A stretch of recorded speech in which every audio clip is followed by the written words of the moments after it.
മിഥുനിലേക്ക് വരാം. ഞാൻ C V അനുമോദിലേക്ക് ഒന്ന് പോവുകയാണ്. നിലമ്പൂരിൽ നിന്നുമാണ് സി വി അനുമോദ് ചേരുന്നത്. Anumod, very good morning. ഇന്നലെ ഗംഭീരമായ റോഡ് ഷോയും കലാശക്കൊട്ടുമൊക്കെ കഴിഞ്ഞ് ഇന്നിപ്പോൾ നിശബ്ദ പ്രചാരണത്തിലേക്ക് വയനാട് കടക്കുമ്പോൾ എന്തൊക്കെയാണ്, ഏത് രീതിയിലുള്ള പ്രചാരണമാണ് ആസൂത്രണം ചെയ്തിരിക്കുന്നത് മുന്നണികൾ?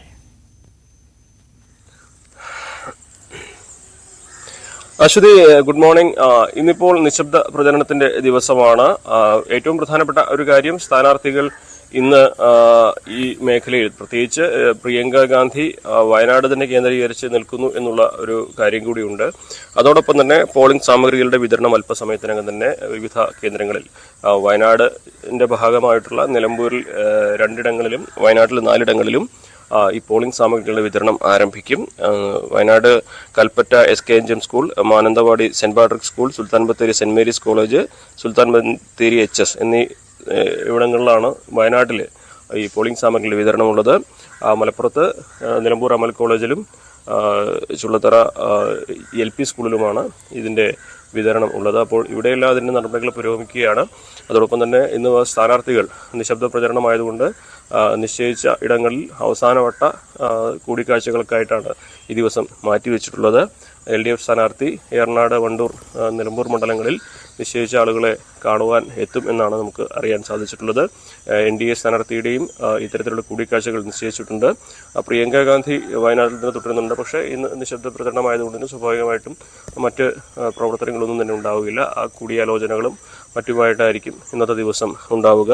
എന്നുണ്ടെങ്കിലും കഴിഞ്ഞ ദിവസത്തെ കുട്ടിക്കലാശത്ത് നമ്മൾ കണ്ടതാണ്, UDF ക്യാമ്പിന് വലിയ ആത്മവിശ്വാസം നൽകുന്ന തരത്തിലേക്കുള്ള സാഹചര്യങ്ങൾ തീർക്കാൻ അവർക്ക് സാധിച്ചിട്ടുണ്ട്. പ്രത്യേകിച്ച് രാഹുൽ ഗാന്ധിയുടെ സാന്നിധ്യം ഇന്നലെ കുട്ടിക്കലാശ ദിവസം പ്രത്യേകം എടുത്ത് പറയുന്ന ഒന്ന് തന്നെയാണ്. കാരണം അദ്ദേഹത്തിന്റെ വാക്കുകൾ വയനാടിനോടെയും ചേർന്ന് നിൽക്കുന്ന ഒരു വ്യക്തിയാണ് താനെന്നും വയനാടിനെ എത്രമാത്രം താൻ സ്നേഹിക്കുന്നുവെന്നും രാഷ്ട്രീയത്തിന് അതീതമായിട്ട് താൻ വയനാടിനൊപ്പമാണെന്നും അദ്ദേഹം എടുത്തു പറയുമ്പോൾ അദ്ദേഹത്തെ കാണുവാനും കേൾക്കുവാനും അദ്ദേഹം ആദ്യം വന്നപ്പോൾ കാണാനെത്തിയ അത്രയും ജനക്കൂട്ടം ഇപ്പോഴും കാത്തു നിൽക്കുന്നു എന്നുള്ളതൊക്കെ തന്നെ UDFനെ സംബന്ധിച്ച് വലിയ ആത്മവിശ്വാസം നൽകുന്ന കാര്യങ്ങളാണ്. മറുവശത്ത് LDFനാണെങ്കിലും NDAക്ക് ആണെങ്കിലും വലിയ ആത്മവിശ്വാസം നൽകുന്ന ചില സാഹചര്യങ്ങൾ ഉണ്ടായിട്ടുണ്ട്. പ്രത്യേകിച്ച് മേപ്പാടിയിലെ ഭക്ഷ്യ വിതരണത്തിന്റെ പ്രശ്നങ്ങളും അതിനെതിരെ നടക്കുന്ന വലിയ പ്രചാരണങ്ങളും ഒക്കെ UDFനെതിരെ വലിയ തോതിൽ തന്നെ ഉപയോഗിക്കപ്പെടുന്നു. ഒരു പക്ഷേ അത് കൽപ്പറ്റയിലും ഈ പറയുന്ന മേൽപ്പാടിയിലും ഒക്കെ അല്പം തിരിച്ചടി അല്ലെങ്കിൽ തലവേദന UDFന് ഉണ്ടാക്കുമെന്ന ആശങ്കയുണ്ട്.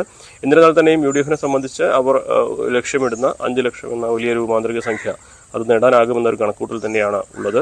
നിലവിലെ സാഹചര്യത്തിൽ അതിൽ വിള്ളൽ വീഴ്ത്തുവാൻ കഴിയുന്ന ശക്തികൾ അല്ലെങ്കിൽ അത്തരത്തിലുള്ള പ്രവർത്തനങ്ങളൊന്നും മറ്റു മുന്നണികളുടെ ഭാഗത്ത് ഉണ്ടാകുന്നില്ല എന്നും UDF വിലയിരുത്തുന്നുണ്ട്.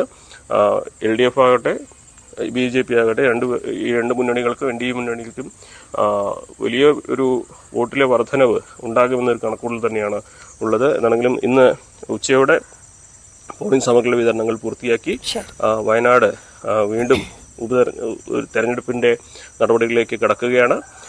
വരും മണിക്കൂറുകളിൽ നമുക്ക് പോളിംഗ് സാമഗ്രികളുടെ വിതരണത്തിന്റെ കൂടുതൽ വിശദാംശങ്ങൾ കൂടി ലഭ്യമാക്കാനാകും. ശരി അനുമോദ്, എന്തായാലും ഒന്ന് പാലക്കാട്ടേക്ക് കൂടി പോകണം. വയനാട്ടിലും ചേലക്കരയിലും പരസ്യ പ്രചാരണം